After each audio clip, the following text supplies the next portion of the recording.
Hold up, I'm just getting my water. 1 second. I'm coming. Alright.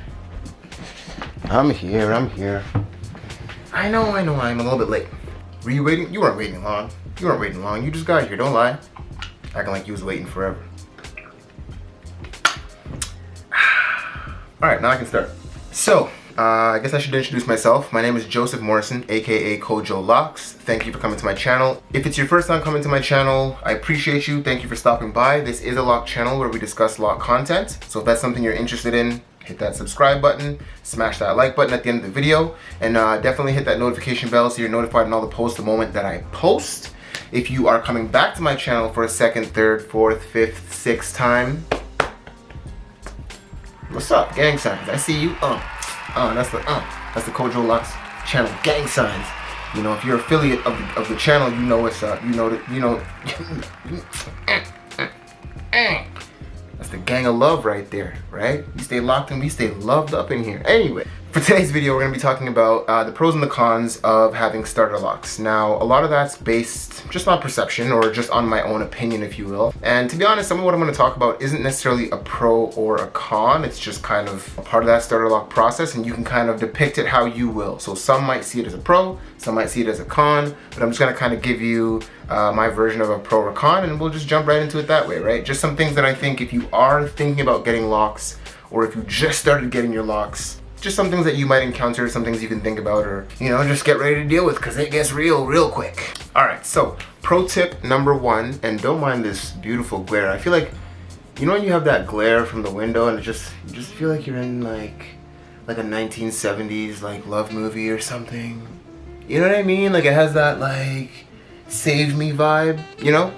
Anyway, don't mind that. Pro tip number one is gonna be looking at how starter locks, honestly, it helps you just to take care of yourself better overall. Like it really helps you to be more aware of your overall health. And the reason for that is as you start to look into, okay, what do I need to do to take care of my starter locks? How do I need to take care of my starter locks?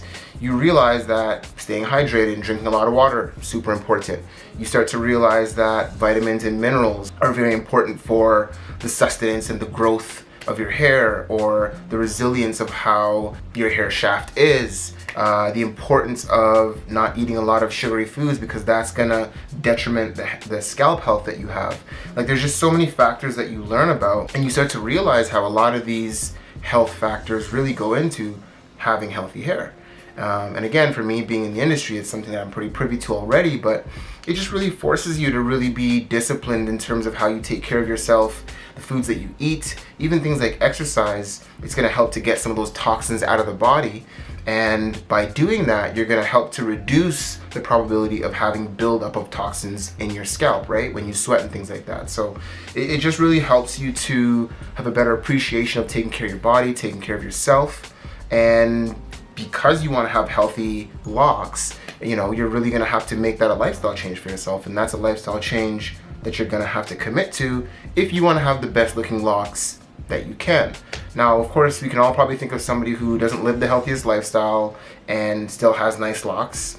And sure, you know, you can go that route, but it's like, why would you not use this as an opportunity or another excuse, if you will, to have healthy locks? Yo, this light is actually really beautiful, right? Like I know this is like a YouTube no-no, like you're not supposed to have glares like this, but I just feel radiant in this light, you know?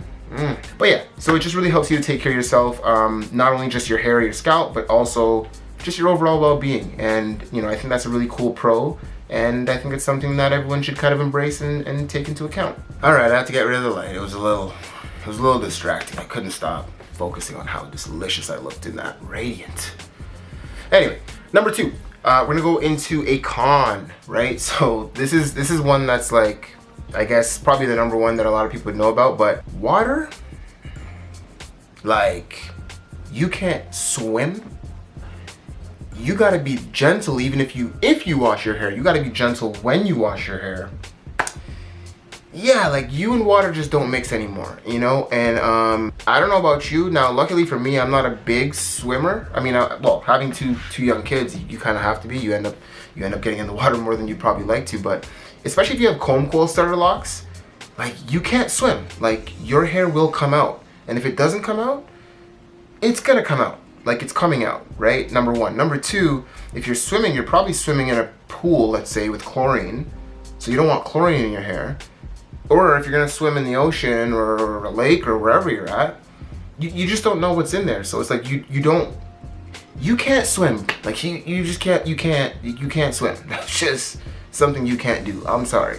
So, you know, it kind of sucks. Like if you're somebody that loves to swim, yeah, pretty much until your hair is pretty well locked, you want to stay away from swimming and things like that, right? And even for those that are washing their hair, so if you have comb coils, you're probably staying away from washing your hair a little bit more.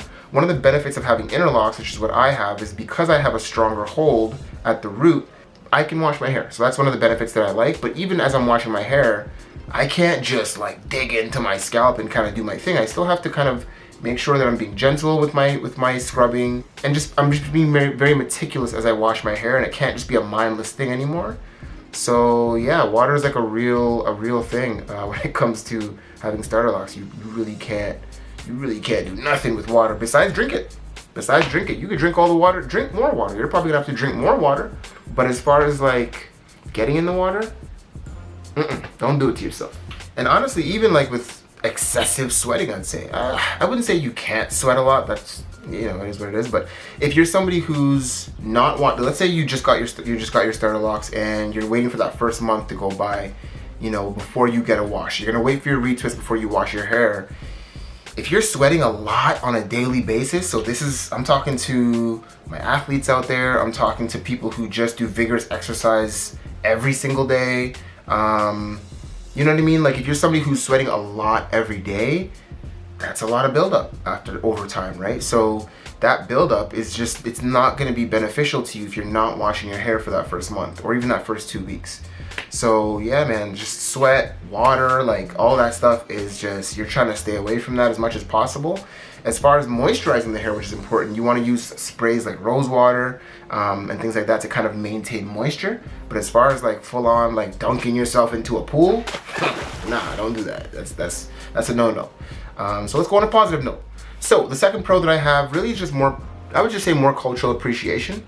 So, you know, for myself, I was born in Jamaica, but obviously having this beautiful black skin, you know, we're all descendants of Africa. And for me, at least, like I know a lot of people, there are people out there who just get locks just because they want to have the style, and that's what it is, and that's cool too. But for me, you know, I find myself just looking more into the heritage of locks and learning a little bit more about the roots and about why we had locks in the early days and where it came from, and the cultural importance of having locks. And even just when you're out, you know, and people look at you with locks, or, you know, other black people look at me with locks, you can see there's just a different vibe. Like, you know, there's certain people who will just look at you more so like, okay, like, you know, I see you, my brother, you know what I'm saying? So there does come another level, and I'm not saying that like if you get locks you're more black or you're more this or you're more that, but there just is a cultural understanding to having locks, and there's a lot of heritage and a lot of history that goes into having locks. So I found myself just delving a little bit deeper into the roots of it and what it was all about, and where it came from. And I've learned some interesting things too, that there were other cultures that started having locks as well, not just black people. So and that's a video I'm actually going to save for another day, talking about, you know, the who can have locks conversation. So we'll get into that in another video, but you just gotta get a different cultural appreciation, I would say, is the next pro, and that's something that I've appreciated about the journey, just kind of appreciating my people, appreciating where I come from, and appreciating the culture that we've built for ourselves, and being able to wear something that's of my culture as a hairstyle, if you will, just feels good. So that's another thing I would say is definitely a pro. Alright, another con, I would say, to be honest, not really for me. I guess I've gotten used to it at this point, but another con some would say is, now that you have starter locks, you try to maintain them, right? You don't want them to come out. So you gotta start wearing a do-rag every night when you go to bed. You should have your silk pillowcase. If that's not something you like, too bad. You should probably get one. There's just a lot of head maintenance that you have to really keep in mind now. And if you're somebody that likes to sleep very freely, which I do, like I remember there's a point in my life where I wasn't sleeping very well, and I tried wearing those, like, you know, those sleep masks. I tried doing that for like a couple nights. I was like, I can't, like, this is not I can't do this. So I got like blackout blinds, and so I'm just somebody who, I don't like things on me when I'm sleeping. I don't like to be wrapped up and tied down when I'm sleeping. So, you know, the do-rag was a little bit of an adjustment. I mean, back in the day, I used to go over those, you know, those fades. I was brushing my hair all the time. I had the fade look, so I was wearing it back then. But it was just an adjustment again, just to kind of get back to wearing a do-rag every night and stuff like that. And again, I'm used to it, but it's a little bit of a nuisance when you first start getting back into that routine, and there's some nights where you're just tired. You don't even want to put it on. You just want to jump into bed, but you realize like, all right, I got to do this because I don't want to wake up and half my head's out and now I'm pissed off, right? So yeah, the do-rag thing is definitely an adjustment for a lot of people. But again, being 4 months locked now, like I'm used to it. It's not even a thought anymore. I actually just was wearing one right before I came on video. I was taking a nap. Beautiful nap. Yeah, so you just get used to it. It's all good. No sweat. All right, so the last pro I would say, and this isn't the only last pro, but just for this video, I would say it's pretty low maintenance. And maybe not in the beginning phase, and not beginning, and by beginning, which I'm still in, I'm only 4 months locked, but you know, that first 2 months, I'd say, you're very like, it's low maintenance, but you're still thinking about every second of every day, like, okay, is my hair moist enough? Is it too dry? Am I putting in too much oils? What oil should I use? Like, there's a lot of, I'll say, mental maintenance that's going into it. Even though you're not doing a lot with your hair, you're just thinking about it so much. I'd say month 3, month 4, you kind of start to settle into your routine, and you realize, like, literally all I do every morning, not even every morning, every other morning, rose water, 2-3 times a week, I'll put some oil in my hair. I do rag it at night. Once a week now, I wash my hair. That's it. When I wake up in the morning, I pop my locks just like this. That's it. So it's very low maintenance once you really settle into a routine. You know, you kind of realize like, okay, it's not that bad. And at that point, in my case, you're just waiting to be locked. You're just waiting for everything to be matured, and that's pretty much it. So it's a very low maintenance hairstyle for the most part. And you know, as you go along, it becomes more and more low maintenance. You know, in that beginner stage, that first 1-2 months, even where I'm at, like you're doing a retwist every month or every 2 weeks, which is a little too much, I think. But you know, you're doing a retwist more frequently, or you're doing a retightening every 2 months, let's say. But you know, once I pass that year mark, I'll probably do a retwist or a retightening maybe once or twice a year. You know, so it really becomes more low maintenance as the process goes along, and as you just start to know your scalp and your hair a lot more, right? So that's one thing that's definitely a positive to take from all this process. All right, so this next con is kind of personal for me. I guess this would go if you have a significant other that you're with or whatever. Like I'm somebody that, this might even be a little personal, but I like head rubs. Like head rubs are nice. I just like the gentle head rubs, you know what I mean? Like I used to like we'd be watching TV or something, and I'd just be laying there and just getting a head rub.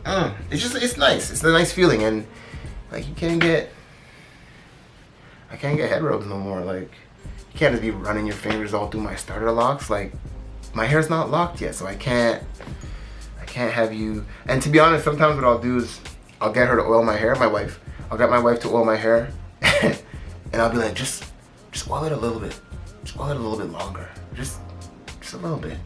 Just a little bit longer. Because it's just nice. Like you miss those little things that you don't think about, right? So if you're somebody like me who likes head rubs, yeah, that's kind of out of the question for a little while, you know? So, you know, once I mature, maybe that's gonna be, we'll kind of open that door up again. But for now, yeah, no more head rubs. I know it's a minor one, but honestly, when you're getting head rubs every day, and now you're not getting no more head rubs, it sucks.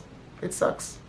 Yeah, so, you know, just a couple things to think about. You know, this isn't really a blockbuster video per se, but just a couple things that I think are some pros and some cons in terms of having starter locks. If you have pros and cons, let us know in the comment section below. If you have any questions about anything I talked about, leave it in the comment section below. Let's talk about it.